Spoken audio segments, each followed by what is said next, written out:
The motorcycle gang continues to chase after EJ. Mob boss blocks off the road to lead him into high-rise shopping mall. This is a series of a dead man condemned to live 12 more deaths as punishment. Spoiler alert for those who haven't seen Death Game. Join us by supporting upcoming content, click like, pound that subscribe, and hit the notification bell.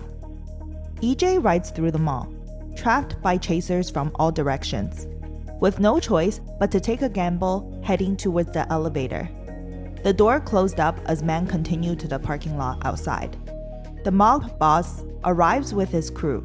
He points the gun at EJ.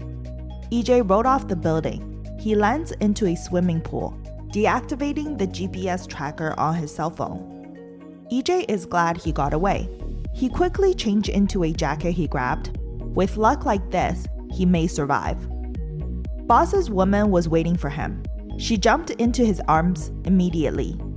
Cho EJ felt Chun-hoon's feeling towards this woman. She asked him where he hid the money. EJ pointed to the boat with the lights in distance. As he turned around, a bullet struck him. The betrayal was real. Jung-hoon's luck ended. Back to the underworld. EJ will go after the money Jung-hoon hid. After a smirk, the god of death shot him. Happily thinking about his hidden wealth, EJ woke up in this life as a prisoner 1201. 10 billion won waits for him. He is eager to find out his release date. Guard takes him to his cell room, shared with other inmates. His buddy, Kim Ji-hyung, tells him they both will be released in 4 days, and the psychopath murderer shares the same cell. The wall across is filled with psychopathic photos and books.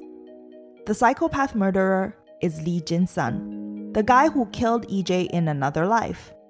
The crystal arrives. This man is Cho Tae-sun, a 21 years old MMA fighter trainee. His mom is in a lot of debt. When he was 18, a friend referred Tae-sun to an attorney named Kim. They need him to take the fall for a hit-and-run case for 200 million won in return. By law, as a minor, they will release Tae-sun shortly without doing much time. During the deal, a man hides in his car and plays with his lighter in the dark. In need of money, Tae-sun goes to the police station to turn himself in. The woman who was hit ended up dying during the trial. He was charged with murder and imprisoned for 2 years. Tae-sun was deceived by Kim, which resulted in a longer jail time.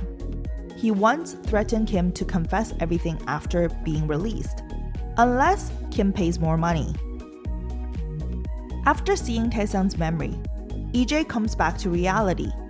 Lee Jin-sung won't give up his psychopath act, so EJ smacks Jin-sun until he begged for mercy.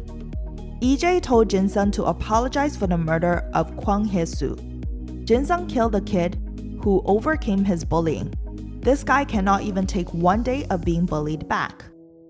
This enraged all the inmates, no longer afraid of this fake psychopath. EJ was doing carpentry when an inmate tried to kill him. Luckily, he dodged it, soon realizing a group of them are going to attack. His buddy, Kim Ji-young, ran out immediately. Attorney Kim sent these orders. With his MMA fighting skills, these men were not much of a challenge for EJ. After it's all over, Ji-young returned with a weapon. In the middle of the night, Lee Jin-sung tries to ambush EJ. He used Hisu's dead spirit to break Jin-sun down. Ji-young and EJ are released. Attorney Kim hands over the money in the car. As 10 billion won is waiting for him, EJ refuses Kim's money to avoid further trouble, and he is not going to confess. This doesn't sit well with Attorney Kim. EJ got Choo-hoon's hidden money and diamonds. During his nap, he dreamt of his mom. He decides to split the money and give some to EJ's mom. He will live on as Cho Tae-sun. He puts money in a public locker. It can store up to 4 days before confiscation. He walks into an alleyway at night, not noticing someone is following him. When he turned around, he was stabbed in the abdomen with a knife. It's the father of the girl in the hit and run case. EJ tells the girl's father about him as in a scapegoat. Someone is coming, and the father ran away quickly. Unexpectedly, Ji-young shows up. EJ thought Ji-young would save him. There's actually a 100 million won reward for the person who kills Chun Tae-sun. Ji-young was in for the reward. It's all too late. Tae-sun does not survive after multiple stabbing. When he woke up, the god of death was sitting in front of him. EJ was still thinking about the hidden money he put in the safe and planned to use the next life to make a comeback. Death shoots him. He opens his eye, unable to speak, and the reflection of the mirror reveals a cute crying baby. When Cho EJ woke up, he found that he had turned into a baby. This made him collapse. He cried loudly, and a woman suddenly picked him up. His 10 billion won. He can forget about that in this life. When the mom buckled him in the car, she starts yelling at the baby for ruining her coffee time. When they got home later, the woman throws the baby on the sofa and the father was going to feed him expired food. EJ refuses to eat this crap.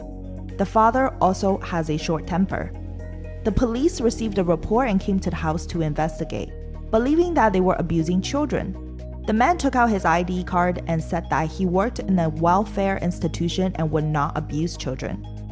The police thought it was a misunderstanding and were about to leave. EJ cries for help. After the police left, the woman puts a pillow over the baby, ending his life. EJ woke up again in the underworld. He collapsed emotionally, thinking that the baby didn't even have a name and was mercifully tortured to death. Cho EJ wanted to continue to the seventh life. God of Death told him that if he kills, she would take action. Not sure why EJ will murder anyone though. EJ returned to the human world. With 15 minutes left to retrieve the money from the safe, he happens to be at the nearby location. He took out the bag of money before the deadline. This guy is very handsome, and the subway is full of his modeling posters. The crystal merges. Jiang Gangwoo, 24 years old, known for his looks and models for a living. Gangwoo lives a bachelor's life. A friend called and asked him to attend the party. This event is sponsored by Pa Tae-yu, the CEO of Taekong Group. The next day, his brother asked him to come to the coffee shop to help. His brother will be on a business trip for a few days. EJ was very reluctant and planned to take the money and leave after. Unexpectedly, he saw his ex-girlfriend, Lee Ji-soo, walking towards him in the coffee shop. EJ nervously hands over the drink to his ex-girlfriend. From his brother, EJ finds out that Jisoo is a writer and won a contest for her novel. She comes to this coffee shop every single day. He stepped out to read Jisoo's book. This book is filled with their memories.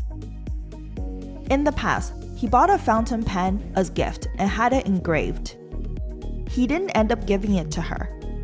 Jisoo's brother comes to visit at the coffee shop, realizing it was her brother giving her flowers the night of the breakup. He misunderstood her. EJ decided to stay in the coffee shop. He approached Jisoo as a fan. He chats with her about a story of a guy who's dead and continuously gets punished by the god of death. Jisoo listened to his story carefully and felt that it was very real. She signed the book's autograph with the fountain pen. After EJ's suicide, his mom found the pen and she passed it on to Jisoo for him. The two chatted like this every day. EJ in Kang-hoo's body shares his experience with Lee Jisoo. One night, it was raining when Jisoo left. EJ chased after her to deliver a red umbrella. When he returned to the cafe, he heard that one girl had been in a car accident. He thought it might be Jisoo. Regardless of his injured hand, he ran out until he saw the red umbrella on the ground. EJ lost his composure, and despite the police obstruction, he saw Jisoo standing across. Jisoo helped him patch up the wound and shared her experience when she found out about her boyfriend's death. Jisoo came to the cemetery to see Cho EJ. EJ in Kyung-hoo's body followed her. He bumped into his mother for the first time since his suicide. He saw his mother's heartbreaking look. She ran to the washroom to cry. EJ never thought about the people that cared about him when he ended his life. He cries of regrets, of hurting his mother from his decision. He fakes a letter to his mom, leaving the bag of money in the apartment where he grew up. Jisoo came to the coffee shop again, and the two chatted until very late. On the way home, EJ couldn't help but tell Jisoo that he was not Kyung-woo. Just when he confessed he is Cho EJ, a red car drove into them. EJ finally sees Pa Tae-yu's face, the man with the lighter. This man appears in several of EJ's life that he lived. Jisoo was killed on the spot. EJ was seriously injured. Seeing that he was not dead, Park puts on black gloves and covers EJ's mouth and nose. EJ wakes up in tears and heartache. Enraged by these events, he shoots God of Death in the head. Thank you for watching. To follow upcoming content, click like, pound that subscribe, and hit the notification bell.